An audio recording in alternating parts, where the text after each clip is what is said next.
একজন নারী, আমারও তো একটা সম্মান আছে। ভরা কোর্টে, ওপেন কোর্টে সে বলে আমি নাকি নোংরা কাজ করে বেড়াই। তাহলে আমার প্রশ্ন আপনাদের কাছে, সে কি আমার সাথে গেছে? সে একজন বিচারক হয়ে কেন আমাকে এই নোংরা কথাগুলো বলল?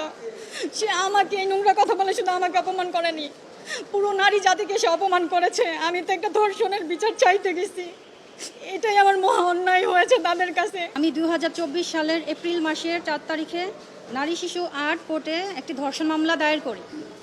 ধর্ষণ আসামি আমাকে 3 বার হত্যা করার চেষ্টা করে। যথেষ্ট পরিমাণ প্রমাণ থাকা সত্ত্বেও আমি সেই আসামিকে আজ পর্যন্ত বিচারের আওতায় আনতে পারিনি।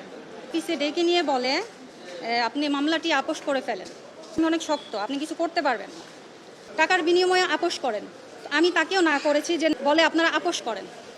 তো আমি বলছি স্যার আমি বিচার চাইতে আসছি, আমি বিচারক বলেন না আপনার মামলা আপোস করেন, আপোস না করলে সমস্যা হবে। পিপিরা আমাকে বলে যে আপনি যদি বেশি কথা বলেন তাহলে আপনার মামলা আপনার এগেইনস্টে চলে যাবে। হত্যা করলে স্যার তখন কি হবে? তখন কি আপনি বিচার করবেন? বলে হ্যাঁ হ্যাঁ আমি তখন বিচার করব, যদি হত্যা করেন আমি তখন বিচার করব। এই বিচারক বলে আমাকে আপনি হোটেলে হোটেলে গেছেন, নোংরা কাজ করছেন, আপনি নোংরা মহিলা। একজন বিচারক আমাকে নোংরা কথা বলার অধিকার রাখে? সে কি আমার সাথে গিয়েছিল? সে কি জানে আমি এগুলো করছি? এই নোংরা কথাগুলো বলল। ধর্ষণ করলে শাস্তি পেতে হয় না,